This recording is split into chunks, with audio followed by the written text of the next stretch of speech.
behind a gated community, you had to punch in the code, and I had to pick up her and her kids and bring them back to get a car, and they said, now make sure you don't get out of the car, she's got a Rottweiler and it has bitten everyone who's ever gone there. And I thought, punch the code, I go in, and when I get there, not a Rottweiler, but another dog comes running out, and the dog's gonna jump up, and I said, no, so I open the door, she comes up, and you always do this under the chin, so you do, and I did this, and she rolled right on her back, and I'm rubbing her, and suddenly I feel licking on my left hand, and I go, oh, that's right, there's a Rottweiler here. And I turn around, and the Rottweiler's just loving my hand, and about that time, the lady comes out with her two daughters, says, I can't believe that. And I said, what can't you believe, ma'am? And she says, that dog has bitten everyone who's ever come here. And I said, well, I have a blue aura. Animals love me. If you're in my intro class, we talk about that. You all have auras. You have pheromones. You have smells that you no longer smell. Your body smells it, but your consciousness doesn't recognize it. That's why you get happy around certain people and other people you don't feel so happy around.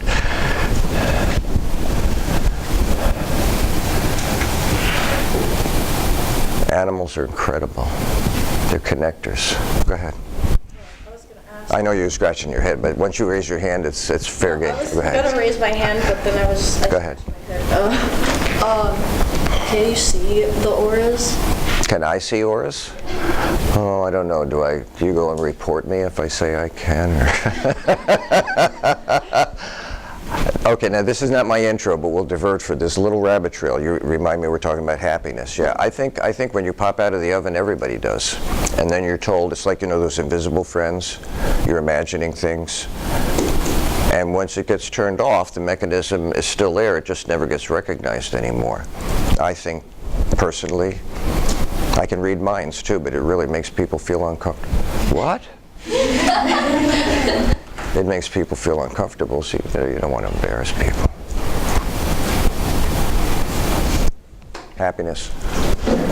Oh, yeah. Happiness.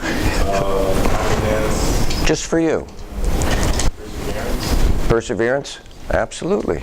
Seeing something through, which maybe on the other end is success, or at least accomplishment. Sure. Staying on top of your work at school? Sure, you're investing time. Why not get a payoff for it? By the way, later in the course we'll learn that's called meritocracy. You merit the reward of your effort.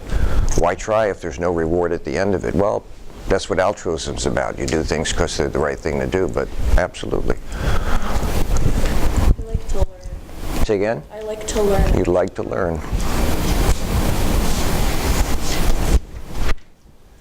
Do something that you like. Say again? Do something like that you like. Do something that you like, yeah. We're invested in pleasure, aren't we? Something that pleases us, sure. I have to say pizza. You what? Pizza. I didn't hear you. Pizza? Right on. Right on. But no anchovies. Ooh. Fish deserve to be cooked and then left to some people, other people.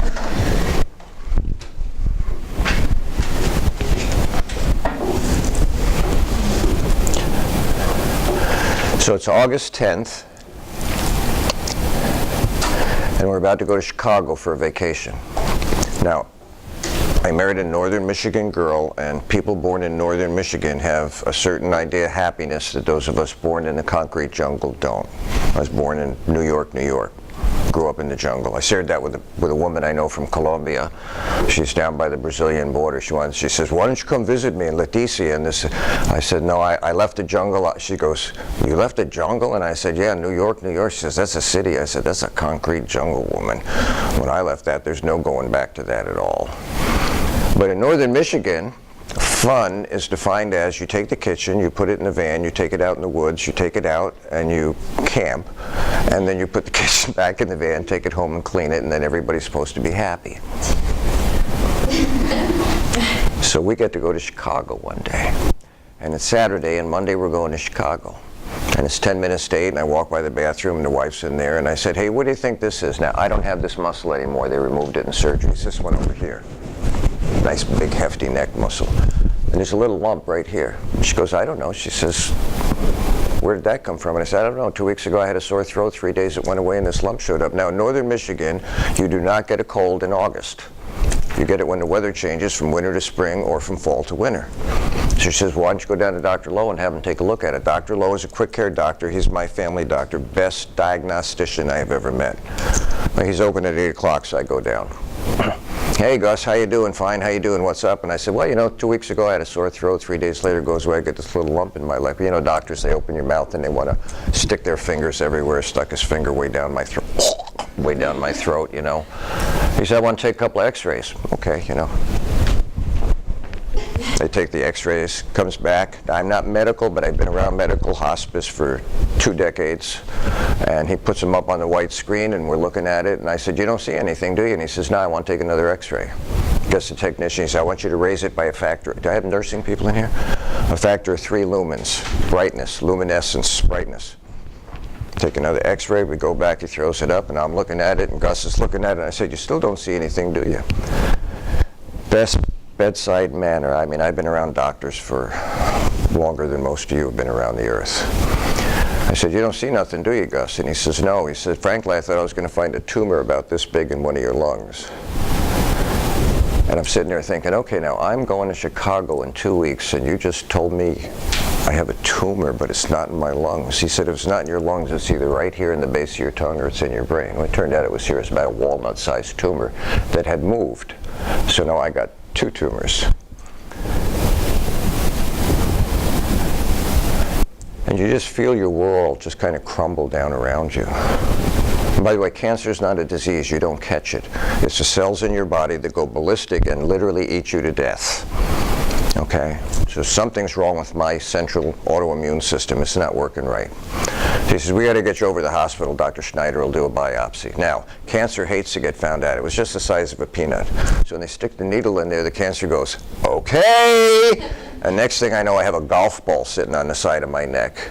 And the report comes back, I have tongue-based squamous cell carcinoma T3N2, which means I'm in stage 3, and I have 2 nodules. So I go see another doctor friend of mine, Howie Beck. He's an ENT, ear, nose, and throat. And I walk in, and Howie walks in and is, you know, they have to wear the white jacket. I don't know what the white jacket means, you know, but they come walking in like this, and I said, hey, Howie, how you doing? My kids play with this. He said, oh, I'm sorry, we're meeting under such unfortunate circumstances. And I go, did you just bury me, Howie? He says, you're in, pardon my French, he says, you're in deep shit. I said, really? Well, just how deep is this shit? Oh, man. He says, well, let's just say you had an 80% chance. He says, when the tumor metastasizes, that's a medical word for going into 2 different places. He says, you cut your chances in half. Okay. I took calculus in high school. Okay, so 80 divided by 2 is 40, and I'm a good guy. I'm a happy guy, so I'll add 10 for good luck, and it's 50-50. He said, no, you have less than 5% chance. I said, really? I said, do you have a solution for this? He says, yeah. He says, I want to cut the base of your tongue out, the whole base. You have a little flipper here. It's called the epiglottis that keeps your food from going down your lungs. So I want to cut the base of your tongue, your epiglottis, your voice box. You've got 2 vocal cords, and I want to take both these muscles out. And I said, really? He said, yeah, if you want to live. And I said, well, I'm not going to let you do that. What? I said, see, I teach law, and I know what medical law says. This is in 1996's discovery. In 1990, the law declares I have rights. If I don't agree to it, they can't do it to me. I'll finish that when we get to week 6. He sends me to Mayo Clinic, Rochester, Minnesota. They want to do the same thing, only they want to split my jaw in half, peel it back, and then take all. I call this my plumbing. I said, you're not going to do that. And I ended up down at University of Michigan, the research experiment, 30 of us. The year before, 30 in Paris, France. So 2 years ago, I get viral laryngitis. I use my voice, and when it starts to come back, I go to the VA. And I say, I need an appointment. I want an appointment. What they do is they freeze your nose and they put a tube down there with a little optic, and they look to see if everything is okay or if you're in trouble again. So they make an appointment. I go down there, it's a young lady doctor, and you know, how are you? And I can just about talk, and I explain what's going on. And she goes, what's your medical background? So I explain about the tongue-based squamous cell carcinoma and the research experiment. She said, where did you go? And I said, University of Michigan. She says, you're the one we read about in the journals. And I thought, really? I'm in the journals? Wow. Now, 240 hours of chemo, 120 at a time. They put an R port right here in your arm and a Teflon tube into your heart. They want the chemo to go right away. They get a bag like this.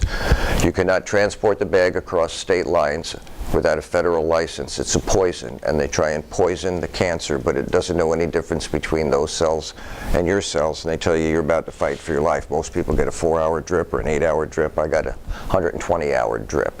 They put me on a little pump, and I went home and got sick to my stomach, and then 3 weeks later they did it again, and then they radiated my face. I can only have dental radiation. They blew out these two, and then they took this out of me. Lost 54 pounds during the radiation. Couldn't eat. 7.5 weeks without eating. You lose 54 pounds. In fact, I ran into a friend I knew, Todd Ortley, at a bookstore, and I went right up to him and I said, "Hey, Todd," and he looked at me, and he looked at me, and he looked at me, and he said, Your voice is familiar, but I can't place your face." And I thought, what do I look like? I found out all the doctors thought I was going to die from malnutrition. Not the cancer, because I had lost so much weight so quickly. Now, the point of telling you that is this.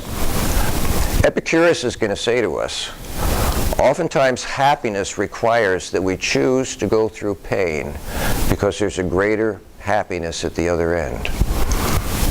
Now, if I repeat myself, you need to speak French to me. It's called déjà vu. Anybody know déjà vu? Okay, so because I have these, I don't know what I say. So have I talked about how many times I've looked death in the eye? Blood poisoning when I'm 16, almost drowned 3 times, deadly cancer, run over by a 6,000-pound van, fell off a 2-story building doing construction in grad school, 2,000-pound wall, get pushed over and drove my forehead into the sub-basement. When I woke up, they were wondering if gray jelly was coming out of my head. I had to go in and get what they call direct laryngoscopy, so I had to go and get CAT scans with contrast, which means they gave you dye.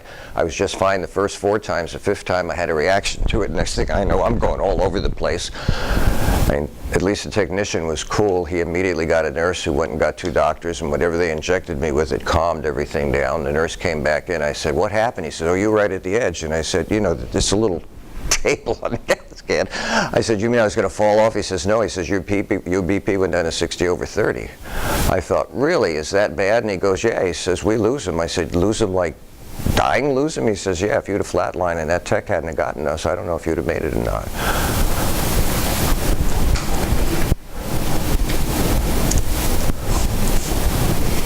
The point of that is, Epicurus is right. I'm a happy guy. I'm kind of worn down, too. It's kind of hard not to be happy getting through all of that. I went through with 6 friends, and 3 of them didn't make it through cancer. The other 3 did, and then 1 of them didn't make it a little later. There's only 2 of us out of the 6 of us that made it through the cancer. Epicurus says happiness is not always about feeling good, people. If you survive something,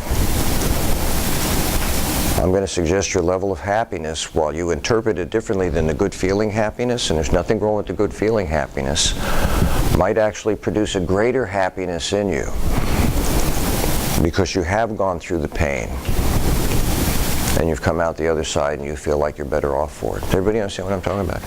So Epicurus has a point, because none of us is going to avoid pain. In this country, we try and mask pain. Pills for all pains. Why does your body have pain?